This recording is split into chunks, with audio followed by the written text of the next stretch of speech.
जो कि CIA in charge है जैकाबाद के। उसके अलावा गुलाम अब्बास जखरानी जो कि एजाज जखरानी के कज़न हैं और ख़ुद ex chairman municipal committee Jacobabad के हैं। उसके अलावा DSP Rana Nasrullah, SHO Ayaz Pathan, ASI Ejaz Jakhrani. मतलब आप देखें कि इसमें सारे पुलिस के लोग मुलविस हैं और ये सारे के सारे एक्यूज़ड हैं। तो इसमें सिंध पुलिस ने इनकी कोई हेल्प नहीं की। इन्होंने अदालत से तो FIR कटवा ली, पर वक्त ब वक्त इनको प्रेशर दिया गया ताकि ये केस से हाथ उठाएं। और ये मैं अच्छी तरह से समझती हूँ, क्योंकि मैं केस परसू कर रही हूँ। तो मैं कहते हैं कि आपको एहसास तब होता है जब आप पे खुद पे गुजरती है। तो मैं जानती हूँ कि इन्हें किस तरीके से प्रेशराइज़ किया गया होगा पुलिस के थ्रू, सिंध गवर्नमेंट के थ्रू। इन्होंने फिर भी हिम्मत नहीं हारी। 5 साल इन्होंने 5 सालों तक ये केस परसू करते आए हैं और इन्हें प्रेशर दिया जा रहा है और डिले टैक्टिक्स उनकी तरफ से। तो अभी मैं ये ज़रूर कहूँगी कि चीफ जस्टिस ऑफ पाकिस्तान से मेरी रिक्वेस्ट है कि सर देखें, हमारे सिंध में जस्टिस सिस्टम इतना स्लो है कि हमें 5-5, 10-10 साल लग जाते हैं इंसाफ लेने के लिए। हालांकि जितना बड़ा सानिया हमारे घरों में होता है तो हमें तो घर बैठे इंसाफ मिलना चाहिए। तो इन्होंने 5 सालों तक केस परसू किया है। फिर 15 मंथ्स अगो इनके हस्बैंड को, इन बच्चों के बाबा को किडनैप किया गया। आज तक उनका कोई अता पता नहीं है। उसकी भी FIR नहीं काटी जा रही थी। फिर से इन्होंने जाकर हाई कोर्ट लाड़काना को अप्रोच किया और फिर इनकी FIR जो है काटी गई। उसमें भी यही जो है एक्यूज़ड हैं जिनके नाम SHO अनवर बिरोही, गुलाम अब्बास जखरानी, DSP राना नसरुल्लाह और दूसरे 2 बंदे हैं। तो देखिए वही एक्यूज़ड, मतलब एक बार इनको सज़ा नहीं लगती, इसीलिए तो ये बार बार जुर्म करते हैं ना। अगर कोई ऐसा जुर्म करता है, कोई क्राइम कमिट करता है, उनको एक बार सज़ा दी जाए तो दूसरी बार वो करने से पहले 10 बार सोचेंगे, पर उन्हें सज़ा नहीं मिलती तभी वो दिलेर बन जाते हैं। तो फिर इनके हस्बैंड का आज तक अता पता नहीं। वो FIR दर्ज हुई है और जो मुजरिम है वो सरेआम घूमते रहते हैं। उनको पुलिस ने तो कभी पकड़ा नहीं। इनने, मेरी बहन ने जाकर DIG को खुली कचहरी में बताया, DIG लाड़काना को, कि सर हमारे साथ ये बड़ा सानिया हुआ है, मेरे हस्बैंड का कोई अता पता नहीं है, ये बच्चे हैं, मासूम हैं, हम कैसे लड़ें इस सिस्टम के साथ। फिर DIG साहब ने, आपको पता है सिंध पुलिस तो खातरियाँ बड़ी अच्छी तरीके से कराती हैं।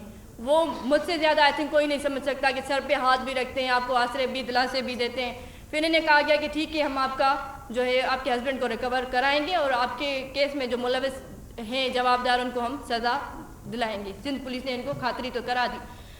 दूसरे दिन पे इनके इन दोनों बेटों को किडनैप किया गया, जो कि पाकिस्तान का फ्यूचर है। इनकी आप उम्र देखें, स्कूल में पढ़ने की उम्र है। अभी मैं इनसे जब बात कर रही थी कल, लिटरली मुझे रोना आ रहा था जब इनकी ये बात नहीं कर पा रहे थे। ये कह रहे थे कि बाजी हम कैसे पढ़ेंगे, हम स्कूल कैसे जाएं, ये इतने डरे हुए हैं, इतने सहमे हुए हैं बच्चे।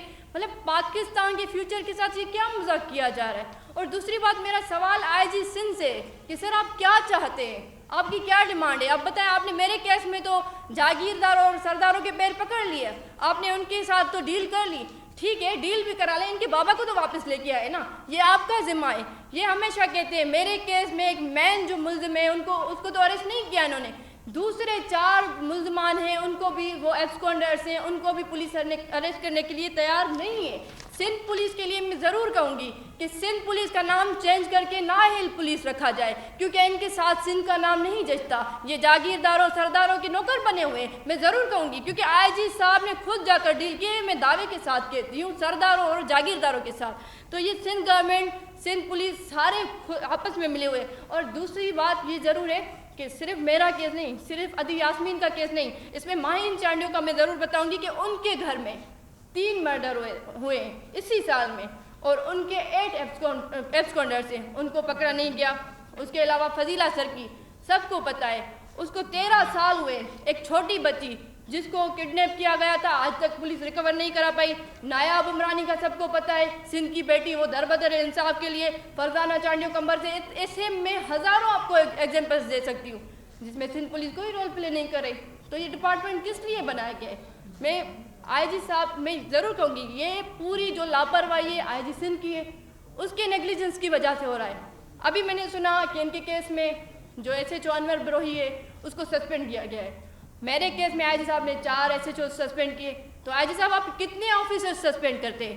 कि कहा नहीं जाता कि कुर्सी है तुम्हारा, ये जनाजा तो नहीं है, कुछ कर नहीं सकते तो उतर क्यों नहीं जाते। तो आईजी साहब अगर आपसे काम नहीं होता तो आप उतर जाएं, आप घर चले जाएं।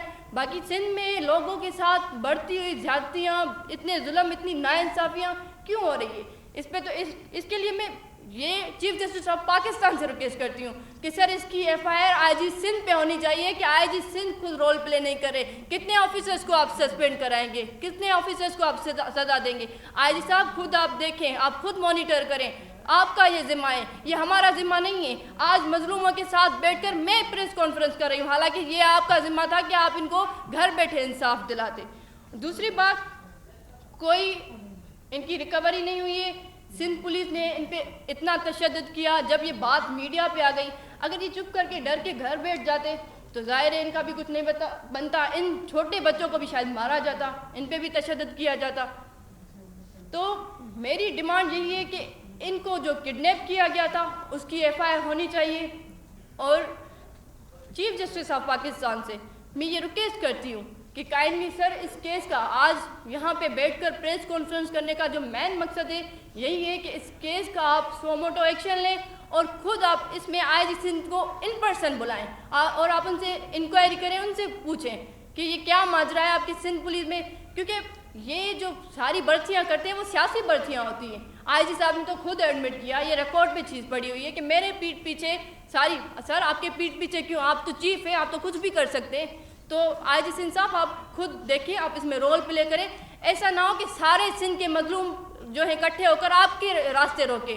और बिलावल जरदारी के लिए मैं ज़रूर कहूँगी कि अगर आपको जलसों से फुर्सत मिल जाए तो आप देखें कि सिंध के ये भी मजलूम हैं जो सारे बैठे हुए हैं। चले मैं तो आपकी दुश्मन हुई, ये पाकिस्तान पीपल्स पार्टी की क़यादत मुझे अपना दुश्मन मानती है। 21 साल बच्ची, मैं जब मोहतरमा बेनज़ीर साहिबा की मज़ार पे गई इनकी क़यादत की शिकायत लेके, तो मुझे तो नहीं जाने दिया गया, मुझे तो फातिहा करने नहीं दी गई। ठीक है, मैं तो इनसे जब, क्योंकि इनको यही तकलीफ है कि इनकी पार्टी के 2 सिटिंग एमपीएस मेरे बाप, मेरे दादा और मेरे चाचू के कातिल हैं, और मैं इनसे डरती नहीं हूँ, मैं हक के लिए बात कर रही हूँ। और दूसरी बात, मैंने वचन किया है कि पाकिस्तान में जो भी मजलूम होंगे, जितनी मेरी कैपेसिटी है मैं उनके लिए आवाज़ बुलंद करूँगी। जैसे इन्होंने मुझे कहा कि आप सिंध की बेटी हैं और आपने हमेशा कहा है कि सिंध के लोग मेरे वारिस हैं और मैं उनकी वारिस हूँ, तो आप हमारी वारसी करें। तो आज मेरी जितनी कैपेसिटी है मैं इनके साथ बैठी हुई हूँ और मैं इनके लिए डिमांड करती हूँ कि इनको इंसाफ फराम किया जाए।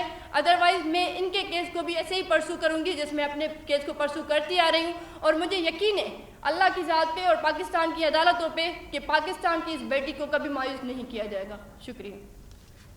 और मैं आखिर में यही कहूँगी कि ये खुद अपनी ज़बानी जो है बात करें और ये खुद बताएं मीडिया को कि क्या इनके साथ जो है इशू है।